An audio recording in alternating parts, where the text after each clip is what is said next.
Now I want to say a few words about general arrangement drawings in Comosys and what kind of things are involved in creating general arrangement drawings. So you saw me create most of this building. I've just copied these floor slabs everywhere. That hardly took a few minutes on all the floors, and I've also created some anchor bolt cutouts on the first floor, just to give it some sort of a variation for the drawings. And now I'm going to go to the drawing side. So I press on this double click on that, go to my drawing manager and open up my general arrangement drawing, in which I have imported the some of the views, not all. I've imported the 3D view. I've imported the ground level, zero level view over there. I've imported the 5,000 millimeter floor level where I have those cutouts, as you can see, the anchor bolt cutouts, and these pits on in every slab. And there's a section as well over there. Now, importing these views into the drawing is hardly takes a few minutes, not even that. All you do is you just see the list on the left hand side of all your model views, and you can just right click and say create viewport, and the view will be created. So that's hardly time consuming. What can take some time is the annotation of these elements and the dimensioning of these elements. And I want to just take you through the steps of doing this because it's not that difficult at all. And if needed, you can always make some manual modifications. So let's go through the dimensioning step first. What you do is you basically select any viewport and you go to this command, which is the linear dimensioning command for that viewport, for a particular viewport, and you just press it.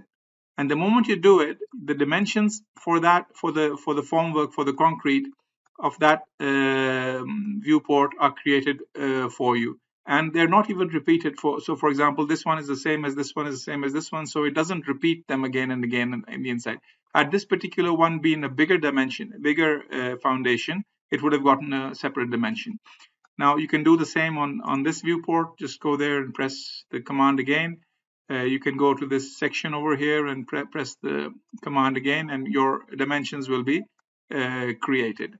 Now, what you can also do is select individual elements like these anchor bolt cutouts and press the same command again, and they will be dimensioned there and then in front of you. Another thing which you can do is press the level indicators symbol over here. So just select the viewport and press level indicator, and your level indicators will be created on each wherever the level is changing. Wherever you have a new level, you will get your level indicators, and then you can move them around if you wish to. So by doing that, or for example, if you do that in the plan view, for example, you will get level indicators like this in the plan view, and you can put them anywhere you want. If there are different levels, then all of them will be dimensioned. So dimensioning, as you can see, is pretty fast, and you can always go and manually modify it if you want, but it's pretty clean as well.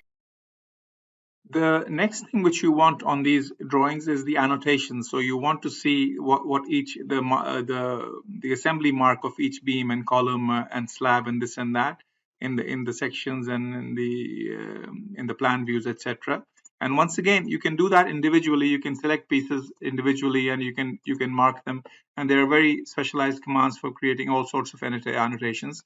But you can also do that pretty quickly. But once again, like we did in the dimensioning of the viewports, we can select the viewport and we can auto annotate the viewport as well. So when I do that, for example, in a few minutes, it's going to find places for the annotations.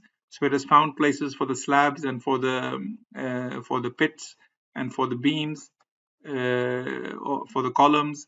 It has found places which are not clashing with each other.